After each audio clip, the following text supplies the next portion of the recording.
Long before the child stepped into the antique store, the heavens had already written the story. The book of Revelation spoke of four riders who would one day be looked upon the earth. Conquest, war, famine, and death. Their coming was not a fable, but a warning. So, when the child's eyes fell upon a weathered box in the darkest corner of the shop, etched with the name the Four Horsemen, the game, it was not by chance. It was a summons, a whisper from eternity, as if God himself had allowed the game to appear, foreshadowing a future where innocence would be the key to unlocking judgment. The child Malcolm brushed dust from the lid, the carvings seeming to write in the dim light, as though they resisted being revealed. The shop grew unnaturally quiet. No creak of wood, no hum of traffic beyond the door, only silence that pressed against the ears.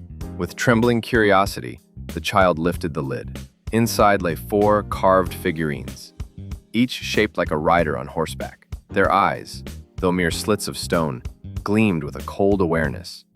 As the child reached for the first, the lights flickered, and a voice, low, ancient, yet thunderous, whispered from nowhere and everywhere at once. When the seals are broken, they will ride. The child froze, clutching the figurine, unaware that the first seal had already begun to crack. That night, as a thunderous storm pounded the house, Malcolm stirred from sleep. He wasn't frightened, only curious at the sudden interruption of his rest before the family's yearly vacation. Rising from bed, he pressed his face against the window. Within the churning clouds, he saw them. Four shadowed figures standing in the mist, as though waiting for a command. Malcolm rubbed his eyes, steadying his breath, convinced it was just the storm, twisting shapes into the sky. But when he looked again, the vision lingered.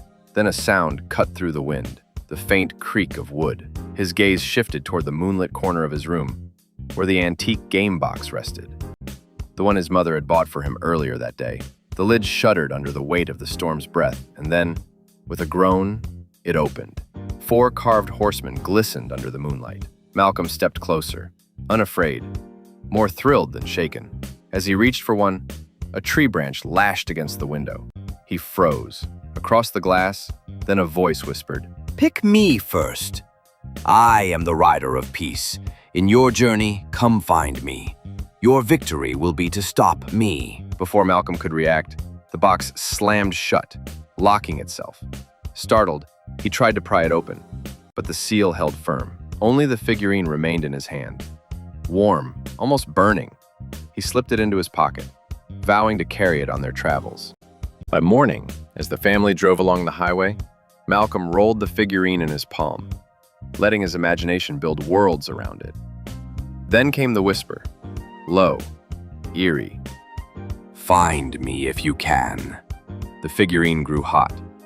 Malcolm's chest tightened. He spotted a town ahead and shouted, "Dad, stop here! I've go to pee." His father pulled over in alarm, while his mother turned, confused. Malcolm forced a smile. Relieved, his parents agreed to take a short break. Hours later, they sat in a small diner. Outside, a crowd gathered, voices rising with excitement. A politician was speaking, his words soaked in promise and power. His parents tried to leave quickly, but Malcolm's legs carried him forward, drawn to the voice like iron to a magnet. He pulled the figurine from his pocket, its heat surging through his hand as the politician declared his vision for the nation. The crowd shouted praises. "You're the one we've been waiting for. God has sent you." Then, a sudden rush of wings swept past Malcolm. An angel, unseen by the crowd, whispered, Watch his fingers. Speak what you see. Speak the truth. Malcolm's eyes dropped to the podium. The politician's hands were hidden behind it, but his fingers were crossed. Malcolm cried out, "You're lying!" The politician flinched, his confident smile faltering. At once, security moved, but before they reached the boy, the ground trembled. From the midst of the crowd, a white horse appeared, its eyes burning like fire.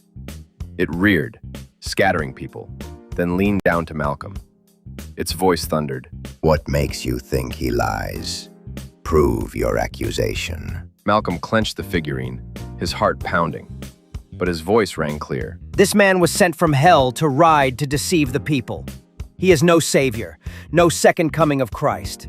Make him speak the truth. The white horse bowed to the politician. The man lifted his head, a twisted grin spreading across his face. Ask them, he sneered, gesturing to the crowd. Who do you say I am? The voices rose as one. You are our leader, our hope, our savior. Malcolm's father rushed forward, pulling his son close. Kneeling, he whispered with steady conviction. I believe you, son. Malcolm's eyes brimmed. Why? His father's face was pale but resolute. Because he has fooled the crowd. They worship him, not as president, but as the false Christ. They returned to their car and drove away. The box opened and the pale horseman icon slid on the board. A few hours later, Malcolm's mother noticed her husband's eyes growing heavy. Out the window, a blinking neon sign hovered faintly above a small, silent town. She touched his cheek softly. Honey, let's get a room. We can drive again in the morning. He glanced at Malcolm, who was fast asleep in the back seat. You're right. He'll need the rest to enjoy the trip. They followed the blinking hotel light through the deserted streets. The father checked his watch. One thing about country life, he murmured. Everything closes early. The hotel stood, dim and worn, its sign flickering like a dying heartbeat. Husband and wife exchanged an uneasy look, but fatigue won. He whispered, just for tonight. Later, a low buzzing sound stirred Malcolm awake. He felt the vibration from the box lying on the stand next to his bed. The box opened, a light smoke sizzle from within it. Its glow pulsed like an ember, casting shadows across the room. His parents slept peacefully. An eerie voice whispered through the wind. Your move. I'm coming. And guess what? Going to take place. Not wanting to wake his parents, Malcolm tiptoed to the door. The hallway was unnervingly quiet, until one door creaked open, then another. One by one, men and women stepped out, faces blank, moving as though in a trance. Some carried bats, other knives, and a few bore rifles, their footsteps echoing like a march of the damned. Malcolm looked down. The figurine burned hot in his palm. The Red Horseman. Outside the window, the clouds writhed and fiery letters formed across the sky. Chaos, bloodshed, violence against the people. In the street below, a procession formed. Men and women gathered as if drawn by invisible strings, weapons raised. At their center rode a towering figure on a crimson horse, its eyes glowing like molten coals. The rider lifted his sword high, and his voice thundered across the town. Come! The wars of the past and the rumors of wars to come were lies, mere games, fabricated by rulers for wealth and power. But I am no illusion. I am war. No army can resist me, for I am the sword itself. The crowd roared in frenzy, their chants echoing off the darkened buildings. Suddenly, a flash of light streaked past Malcolm, the presence of an angel. Its voice pierced the dawn of the day. Let his chant be heard, for it is truth born of hell. But warn the people, this is judgment. Tell them to endure. Malcolm's heart pounded. From the balcony, he shouted with all his strength. Go back inside. Your weapons cannot save you. Lock your doors. Fall to your knees and pray to God for mercy. Only Christ can give life beyond this slaughter. This war is not a victory. It is bloodshed for the glory of hell. Only Jesus Christ will stand victorious. The mob hesitated, torn between frenzy and fear. The Red Horseman glared up at the boy, his sword dripping with the promise of violence. The crowd erupted again, and screams filled the streets as blades struck flesh. Strong arms pulled Malcolm back from the balcony. His father pressed him tightly to his chest, voice shaking. I don't understand any of this, son. But we need to pray. Now, we need Christ to cover us. Malcolm's voice cracked. But why, Dad? His father's eyes glistened as he forced a weak smile. Because I want us safe, Malcolm. I want us under God's protection. He's the only one who can keep us. Outside, the Red Horseman raised his sword again, and the streets was covered in a dark red from the bloodshed. While his mother packed the suitcase, the box creaked open on its own, and the Red Horseman slid across the board as if they were late for battle. Malcolm counted the spaces, then the last 2 horsemen. He tried to pull them free, but they wouldn't budge. With a sharp snap, the box slammed shut. From the window, Malcolm's father peeked out. He glanced at his son and whispered, What on earth is going on now? His mother joined him, looked out and gasped. Oh my God. His father turned quickly to Malcolm, forcing a crooked smile. Hey, son. Remember that old game we used to play, Count the Steps? Malcolm brightened. Yeah! His father said, keeping his tone light. Well, this time, you're going to count them blindfolded. All the way to the car. Malcolm giggled nervously. Blindfolded. Okay, but can we at least have breakfast first? His father glanced at his wife. They both chuckled, though the laughter trembled in their throats. Not here, he said. We'll eat in the next town. Hours slipped by as the car hummed down the endless road. Malcolm leaned against the window, half dreaming, when the game box rattled open on its own. His hand reached inside, almost against his will, and pulled out the black figurine. The instant it touched his skin, he felt an eerie feeling as he stared out the window and did not see the beautiful artistry of God, but a land dried of despair, as though someone or something came and removed life from it. Dust surged through his fingers, spreading until his whole hand felt gritty. Then came the whisper, low, mocking, hollow. Aren't you hungry? Come find me. Malcolm shivered. Dad, how many towns are we going to pass before we eat? His father shot a glance at his wife, unsure. She cleared her throat. Malcolm, I think it's better if we just stay on the road until we reach our destination. Malcolm's face fell. The figurine became more dusty in his palm. Its dust felt like dried bones. He muttered. But I'm hungry. He is hungry. And you did say we'd eat at the next town. The town they entered was lifeless. People staggered along the streets, hollow-eyed, ribs visible beneath thin clothes. Children clawed through trash cans for scraps. Adults stood in doorways, watching silently with gaunt stares. A whisper coiled around Malcolm's ear, sharp and urgent. Protect your parents. Look. Witness. Warn. Malcolm's chest tightened. He saw a pack of cookies lying beside him on the seat.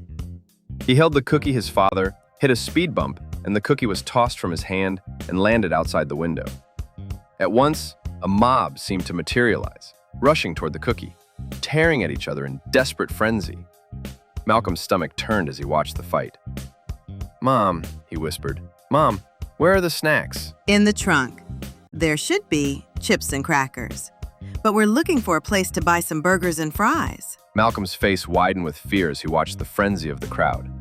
His father frowned into the rearview mirror and froze. The mob was following them now, chasing the car, faces twisted with hunger. He muttered, pressing the accelerator. What the hell? Malcolm noticed his dad was about to put the car in park, but anxiously yelled. Dad, don't stop, don't park, just drive. Malcolm's father attempted to drive away, but was met by the crowd banging on the car. Malcolm, his father and mother nervous and afraid, a little boy with hunger pointed to the cookies next to Malcolm. Malcolm rolled the window down just enough to throw the cookies out.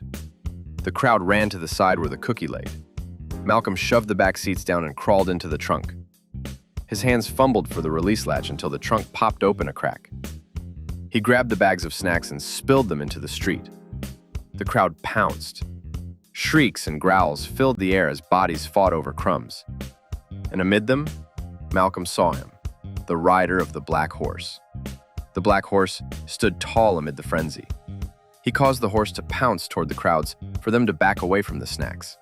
Its rider, draped in shadows, holding scales that glinted in the dim light. His voice cut through the chaos, cold and merciless. To eat you must pay, a measure of wheat for a day's wage. And if you cannot pay, You do not eat. The townsfolk screamed as they fought for nothing, clawing in the air. The riders' scales tipped, and the crowd's frenzy turned into despair. Malcolm's father floored the gas, the car surging out of the cursed town. Behind them, the voices faded into a hollow wail. But Malcolm could still feel the rider's gaze piercing through the night. When they reached the open road again, the game box snapped shut. Inside, the black horse icon slid across the board on its own, locking into place. And the box shut tight. Night draped itself heavy over the highway as the family drove in silence. The storm that had followed them for days had quieted, but the air was thicker than before, like the world itself was holding its breath. Malcolm sat curled in the back seat, the game box resting on his lap. And without warning, it opened opened with a hiss, and the last figurine rolled forward. The pale horse. Its surface was cold, but not like ice. It was the cold of a grave, the chill of soil freshly turned. The moment Malcolm touched it, the warmth drained from his body. His breath fogged the car window. Then came the whisper, not mocking this time, but hollow, like the voice of an empty tomb. When life ends, I am the voice that calls you from the grave. Seek me if you dare. Yet know this, though you may grasp another fleeting day, death is never far behind. For I am the pale rider, and hell itself follows where I tread. Malcolm shuddered. His eyes darted outside, where the moonlight revealed fields dotted with crosses and broken stones. He blinked and realized they weren't fields at all. They were graveyards. Graves cracked open as the car passed, shadows rising and collapsing again into the earth. Malcolm's voice was small, trembling. Don't stop. Whatever you do, don't stop. His father, glancing at him in the rearview mirror. Son, what do you... Then he saw it. A figure stood in the middle of the road ahead, cloaked in gray, its face shrouded in shadow. A pale horse stood beneath it, skeletal and gaunt, its eyes hollow pits. The car's headlights flickered as if afraid to touch it. His father slammed the brakes. The car screeched to a halt just yards away. The pale rider raised a hand, and the wind itself seemed to die. Malcolm clutched the figurine, his voice trembling but clear. Remember who have victory here. Christ holds the keys to death and hell. The rider tilted its head, empty sockets staring at the boy. Then its voice poured into the night, low and dreadful. Every breath ends with me.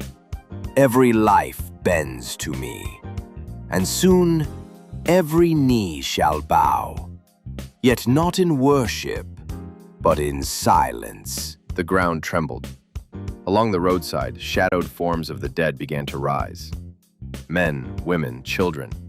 Faces blank, mouths open in soundless cries. They stretched their arms toward the car, toward life. Malcolm's mother screamed. His father gripped the wheel, frozen between terror and disbelief. Malcolm lifted the figurine higher, his voice breaking yet fierce. You have no power over the blood of Christ. The Lamb has already conquered you. The pale rider hissed, drawing back as though struck by invisible fire. The dead collapsed into dust, scattering on the wind. The game box snapped shut with a violent crack. The pale horse figurine was wrenched from Malcolm's hand and pulled back inside. Silence followed. The family sat in the car, trembling. The only sound their ragged breaths. But Malcolm knew. This wasn't the end. The world was shifting. The box rattled violently in Malcolm's lap, its carvings glowing like embers. The pieces slid across the board on their own, the figurines of the Four Horsemen locked. The final move belonged to him. But before Malcolm could touch the dice, the air shimmered, and another hand appeared across the board, old, familiar. It was his father's hand. Malcolm's breath caught. His father, still sitting in the driver's seat, was staring at him wide-eyed. Yet here he was again, across the game, younger, no older than Malcolm himself. The boy version of his father smirked, voice echoing like two tones at once. I played this game before you, Malcolm. I beat it, and it promised me life, to another appointed time. The shadows bent around the younger figure, peeling away the image of a boy. Horns glimmered faintly. His smile stretched too wide. His eyes burned with false light. Malcolm whispered, horrified. You're not my father. The figure leaned closer, its voice silk and fire. But I was. I walked this board when I was your age. I wore the mask of your father, and I return now, clothed as an angel of light. Yet I am the father of lies. I am the player who waits at the end of every game. Malcolm trembled, gripping the last figurine. His real father clutched the wheel, sweating, whispering prayers under his breath, powerless to move. The devil draped in his father's likeness. Choose, boy. Place the piece. To win, lose, and I claim you as I claimed him. The sky split. From the heavens came thunder, and 7 angels appeared in brilliance, each holding a vial shimmering with judgment. The earth beneath the car quaked, rivers turned black, and the cries of nations rose on the wind. Malcolm closed his eyes, clutching the pale horse piece tight. He prayed, not with polished words, but with the desperate cry of a child, a whispers from the winds. Now it's time you tell him the truth. Malcolm thought back to when the rider of contrast stepped forward, cloaked in radiance that wasn't his own. From that point, Malcolm watched the game unfold, every move sharpened by words that sounded like his father's, tender, wise, and reassuring. The devil wove scripture with honey, each phrase designed to comfort, to lull, to deceive. But Malcolm had learned to listen. The tone was flawless, yet the intent was hollow. Every time the devil spoke, the mask slipped just a fraction. Malcolm leaned in, his voice steady, his eyes fixed. But why? Malcolm watched as the devil eyes shifted. He had to. It was instinct, pride, the need to justify the illusion. And with each response, Malcolm heard it again. The counterfeit cadence, the overreach, the false glow of borrowed light. He rose from the board game, words cutting like a blade. You thought you could deceive me by the love of my father. You appeared dressed in his image. But each horseman that was played didn't know of my final move. This was never about watching you play your hand. It was about listening. You gave yourself away every time you spoke with my father's voice. To comfort, to bring understanding, even to echo the words of Christ. And because of it, I asked, but why? I needed your deceit to play my next move. The board shuddered. The riders froze. The devil's borrowed light fractured, spilling into shadow. Malcolm laid down his last piece. The board trembled, the riders vanished, and his eyes pierced through the veil, fixed on the devil. You cannot wear what you do not own. The power of death belongs to God alone. This game of the Four Horsemen was never my battle. It is your warning. For the day will come when the seals are broken and the riders ride. Deceit will clothe itself in light, speaking with voices you trust, and many will fall. But hear this, men will not perish because of lies. They will perish because they were unprepared, because Christ was not within their hearts. The table split like stone under lightning, and the devil's mask crumbled into dust. Yet, Malcolm's words did not fade. They pressed against the devil like fire branded to the soul. The silence that followed was not defeat. It was revelation. The horsemen dissolved into echoes, the mask fell, and Malcolm stood in the light of his own triumph, having turned the devil's deception into the key to his downfall. A burning light engulfed the board. The devil shrieked, his mask of Malcolm's father cracking and burning away, revealing the ancient deceiver beneath. The figurines shattered, and the game burst into ash. Prepare yourself. For when the horsemen ride, it will not be the game that judges you. It will be the Christ within you that saves or condemns. He that has an ear, let him hear what the Spirit says. For behold, he comes quickly, and his reward is with him. Mixed Emotion is a collaboration of short stories solely created from imagination for entertainment purpose only. In the event these stories may reflect some incidents of reality of any person's life, or situations of any institutions, is not intended, but coincidental. Enjoy Mixed Emotions short stories by VG.